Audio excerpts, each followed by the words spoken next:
Good morning.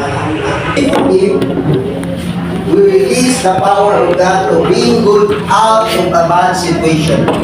So, mao na may son, kung pasaylo ta, namin tayo pasayloon na kasing-kasing, uy, ay mo niyang panalangin. Joseph mga son, if forgiveness is the only cure for offense. Romans 8:28, lumod, hindi ka pasaylo. Anak, ipasangin pa sa uban, ang gagawin sa kinaboy. Lumundin mo sa imong ibuhat, ay munani ko.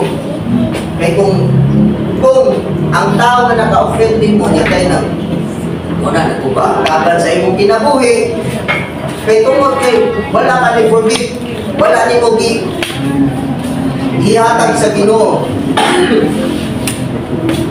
My disappointment is their fault. Kaya nakita ko ni Joseph mga igsoon, kung iyan pa lang, kung sa tipok niya kinaboy, sukad akong pagbalik yan, lahat to sa Ehipto nga, sa iyang kasing-kasing siya sa tungod din sa mga igsoon, nakita ko baka ito siya kinaboy. Apal wala na ito, wala niya ipagamot siya kasing-kasing ang hatred mga igsoon. Wala naging unanan si Joseph tungod din sa mga igsoon. Ngano na yung unana akong kinabuhi, ipuriso pa ko diri, hapit ko patya, yung unana. Pero ang nasa yung una-una,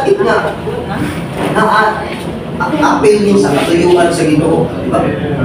Yung recognition, yung pagsabot ba sa kinabuhi niya na pininggaw, kaning bate nga akong na-experience karon, dili ni mamintig. Kung abot ragi ang mga kadaugan ng panalangin sa kinabuhi, na katuyuan ang Ginoo ani. Yung na ang pagsabot ni Joseph mga igsoon, walay bitterness o hatred ang iyang kasing-kasing mga igsoon, but puno siya sa pagtuo nga ang Ginoo mga igsoon, i-rescue siya mga igsoon.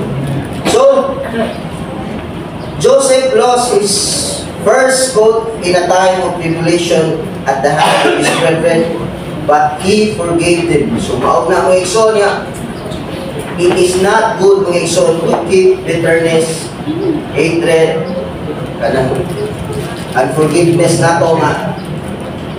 Kaya the more na ma-offend ni mo ang imong close nga higala, the more na lisod din mo siya pa sa iyo. So mauna siya once kung maka-experience magaling tani mga igsoon, kung naamay nakasilo ni mo, nakapando ni mo, mga igsoon na hindi mo ma-imagine na iyan na nabuha sa inyong ka-close, i-surrender na ginanapo sa Ginoo nga. Hindi ang bitterness, hatred toward niya ang mugro diri sa kung kasing-kasing.